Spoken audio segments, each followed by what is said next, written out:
Okay, good afternoon, everybody. So today we want to continue our discussion of imperfect competition and international trade. So remember last time we talked about a monopoly firm. So today we want to talk about a different market structure known as monopolistic competition. So one of the things that we are fairly clear of is that a pure monopoly is very, very rare in the real world. And so while it's an interesting situation to think about, it's not a very predominant market structure. A much more predominant market structure is an oligopoly. And oligopolies are incredibly interesting and something that you should study when you take game theory. But since we're not going to do game theory, we're not going to talk about oligopoly with respect to international trade. We can, however, look at another model of imperfect competition that's known as monopolistic competition. And this particular market structure is one that's relatively easy to analyze in terms of how prices and quantities are determined, as well as what the effect on international trade is. It is perhaps an interesting note that Paul Krugman, one of the authors of your textbook, was the original developer of the monopolistic trade model, and this was what he was cited for when he won his Nobel Prize in economics a couple of years ago. So within the monopolistic competition model itself, we assume that there are many firms. So in some sense, this is kind of like perfect competition. There's a lot of firms, but not that many. I mean, not as many as we would have in perfect competition. We're also going to assume, in a different sense from a perfectly competitive market, that each of the firms produces a product that's differentiated. So it's not that they're so greatly differentiated that consumers don't see them as potential substitutes, but they're similar but with different features or different sort of aspects associated with it. So in this regard, each firm can think about the specific product that it produces as being a monopolist. But because there's substitution possibilities between the products of different firms, there's also competition. Hence the name monopolistic competition, even though it sounds like an oxymoron. We will assume for tractability purposes that each firm takes the price charged by its competitors as given. Again, if we start changing that, now we're into game theory and all sorts of other things. It just gets way more complicated than what we need to be here. So again, in some sense, the firm is acting as if I'm a monopolist in the production of the specific product that I have. Because of that, I don't have to worry about the price charged by my competitors, even though I know in the back of my mind that if I raise my price too high, that some of my customers will stop buying my product. Well, just as we have a downward sloping demand curve, but they'll also go into my competitor's product. Okay? So again, we've got some elements of imperfect competition and monopolist behavior here, but also some aspects of competition. The demand curve faced by each individual firm is given by this particular equation, which simply says the quantity that we can sell is equal to the total sales in the industry. So we're going to talk about the total sales from an industry perspective. And then we're going to multiply that by 1 over n, the number of firms. So notice what we're really talking about in this context for this demand curve is what is our market share? What is our market share given the industry sales? So if we know S, industry sales, we're basically talking about what our market share will be. And then it'll be some parameter times the difference between the price we're charging and the average price of our competitors. So notice from this particular equation, if we charge the average price of all of our competitors, this last term drops out completely.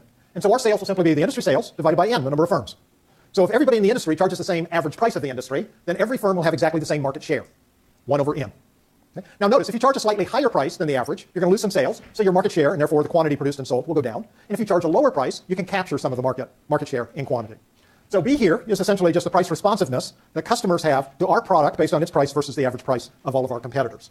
So this may look like a very different type of demand curve, but in fact, it really isn't.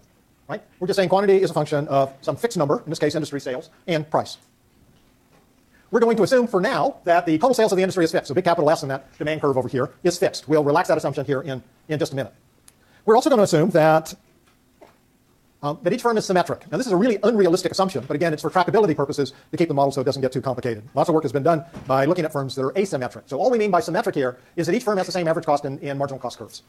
Right? So notice we all have the same demand curve. This is the demand curve for the typical firm. So our symmetry just says we have the same cost function. We're also going to assume there's free entry and exit into the industry. So if there are monopoly profits being earned in the industry, firms will enter to compete those away. And if there are losses being incurred in the industry, firms will leave in order to maximize their profits. We're also going to assume that there are economies of scale in the production which are internal to the firm. Okay? So we all remember what economies of scale are, I hope. Okay. With one other assumption here, there's economies of with a constant. God, I paid extra for this special rush on this new pen. With a constant marginal cost, which will equal C. Okay, so we're going to keep it real simple with constant marginal cost.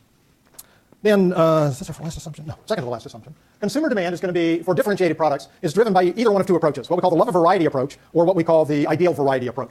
So the love of variety approach says we actually like a lot of differentiated products to consume. So you could think about movies, right? You might love going to the movies, but you don't want to see the same movie over and over and over again. I don't care how much you love it, right? Or restaurant meals, right? You may love Mexican food, but do you always want to go to a Mexican restaurant? Or do you like the option of having pizza or hamburgers or Italian or French or whatever the case may be? So we like, in one case, we can talk about our love of variety as generating a demand for differentiated products. So differentiated products then have some value to us as consumers. The ideal variety is a bit different. What it says is, in my mind, I have the perfect idea of what this product should look like. It doesn't exist, or nobody's made it yet. But when I look at the variety of products that are out there, they all have slightly different features.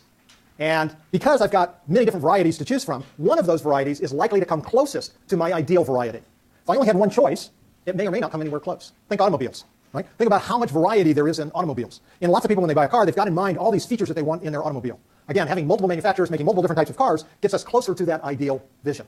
Now notice, our ideal visions don't have to be the same. Thank God they aren't, otherwise we don't have one variety, right? And so what you see on the highway is lots and lots of different types of automobiles. This is a partial equilibrium analysis. So remember, all the models up until our monopoly model, Standard Trade, Heckscher-Ohlin, Ricardian model, all of those models were actually general equilibrium. When we increased the production of one good, we actually had to decrease the production of the other good. Because in order to increase the production of one, we needed to draw resources away from the other industry. Well, we're not going to consider the other industry anymore. So we're not particularly worried about where these resources come from or where they go if we're expanding production or reducing production. That's just often ether for somebody else to worry about. Okay, so with those assumptions in mind, what we need to do in order to figure out how this model works is to figure out essentially two things. How many firms there are, and what is that average price? How many firms, and what's the average price? And we can figure that out by looking at the number of firms and their average costs. Okay, I think I'll send this one back. And by looking at the relationship between the number of firms and the average price. So notice that number of firms and cost, number of firms and price. So think about how different this is than when we talk about most market structures, right? In most market structures, we talk about average cost and price and quantity produced, either for the firm or the industry. We're not talking about the quantity being produced here. We're talking about the number of firms there are in the industry. So it's a slightly different relationship than what you are probably used to. Once we have those two, then we'll be able to find out price and number of firms. Okay, so let's think about the firms and the average cost first. We start with the notion of our demand curve that we had before. And remember, we have an assumption that everybody's symmetric. So everybody's charging the average price. Again, we know that symmetry is a very restrictive assumption, but it keeps the model from getting really, really complex. And we could show it with asymmetrical firms. So our original demand curve, then, if everybody's charging the average price in the industry, just says that everybody's quantity is simply their share of the market. And everybody has the same market share, right? So every firm has the same market share. Now that works because we've also made this a symmetry assumption, suggesting that all firms have the same average and marginal costs. Now total cost were equal to our fixed cost plus our variable costs, right? So our variable cost is the marginal cost, little c, times the quantity. So we got fixed cost and our marginal cost or variable cost in here. So that means then that our average cost can be calculated, total cost divided by quantity, which gives us fixed cost by quantity, plus our fixed. Remember, we're assuming that our marginal cost of production is constant. So notice what this cost curve looks like then. As quantity increases, then that's going to bring fixed cost per unit down. So our average cost curve should be downward sloping and asymptote to our marginal cost. Now we want to take this equation, move it to the next slide, and realize, so here's that equation. Keep in mind now, we've already assumed with symmetrical firms that the quantity produced by each will just be their market share. So we can now take this term, plug it in here, and we get this expression. Okay? So we haven't changed anything. We're just kind of doing some rearrangement of the terms. And this then is simply average cost equals the number of firms times the fixed cost for the firm divided by the sales of the industry plus the marginal cost. A couple of things to notice here. If the number of firms in the industry rises, then average cost also increase. Why is that? As the number of firms in the industry increases, average cost also increase. No. Right, because we've made our assumption of economies of scale. So remember, with economies of scale, as you increase your output, your average cost will fall. Well, here, notice what's happening. More firms, each firm will be producing a smaller quantity. So if you're producing a smaller quantity, you're moving back up along your average cost curve. We'll come back and see how profits enter into this in a minute. The other thing to notice is that if the sales of the industry go up, then the average cost of the firm falls. Average costs fall. Why is that?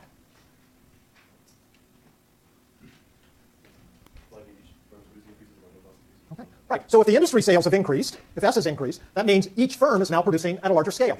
Because we're assuming we have economies of scale, that pushes us down our average cost curve. So average cost will now decline.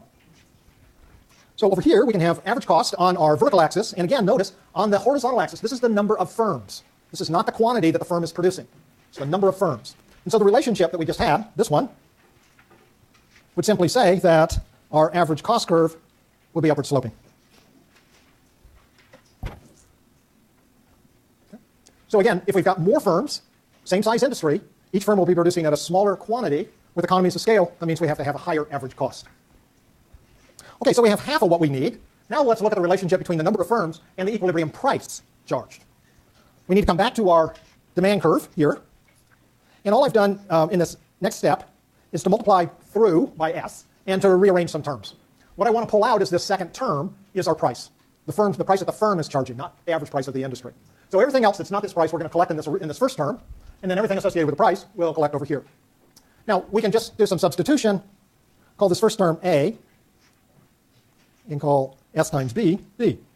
And notice, now we have, again, a demand curve, right? Quantity is an inverse function of price. So this looks very similar to the demand curve that we had from last time. So let's take this over, and here we are. So here's our demand curve.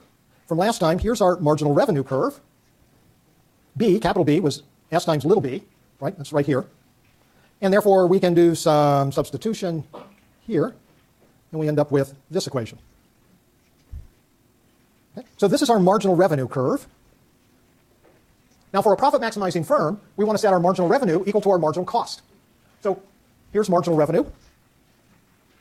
So this is our marginal revenue, and we're going to set that equal to our marginal cost. Solving for P gives us this equation. And remembering that Q, quantity, is just the sales of the industry divided by the number of firms. Push that back into here, simplify the terms, and notice now we have the price. The price that we will charge will be the marginal cost of producing the good. Remember, this is the same for all industries. So whatever that marginal cost is, plus 1 divided by basically the slope of the demand curve times the number of firms. So notice again, if the number of firms increases, then the price, excuse me, not the average price, the price falls. Why is that? More firms, lower price. We've got more competition. If we've got more firms, there's more competition in the marketplace. Remember, we're holding the industry size constant. So if we've got more competition in the marketplace, there will be there will be a lower average price. Also notice, no, something else. I'm not sure what. Okay, implies greater competition.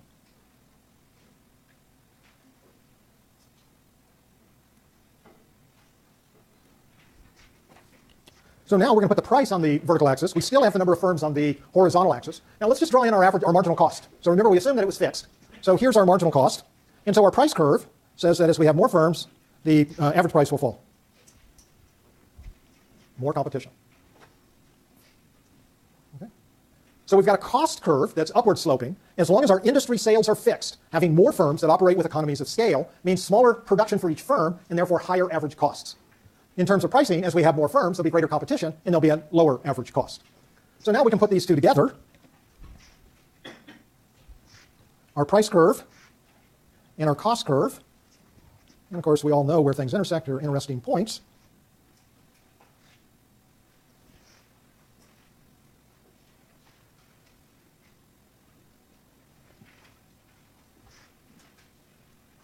And so at point A, we end up with a price that equals our average cost. Right? Here's our price curve, our average cost curve. So those are both equilibrium levels, and this gives us an equilibrium number of firms in the industry. Notice that if we're not at that particular number of firms, let's suppose that we're at N1 instead. So if we have fewer than N star firms, then we can be charging a higher price. There'll be less competition in the marketplace. And we will also have a situation where fewer firms means larger production per firm, which means lower average cost for each of those firms. So that difference then gives us our monopoly profits.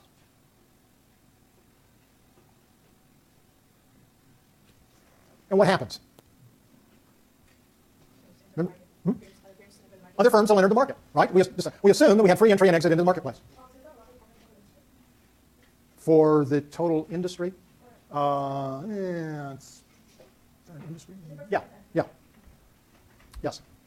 So the question was, are those monopoly profits for the firm or for the entire industry? These are industry curves, because we're assuming we have symmetric firms. So if we have these monopoly profits, then more firms are going to enter into the marketplace. As more firms come in, greater competition will drive down the average price. And because more firms, each firm will now be operating at a smaller scale, so we also end up with a higher average cost.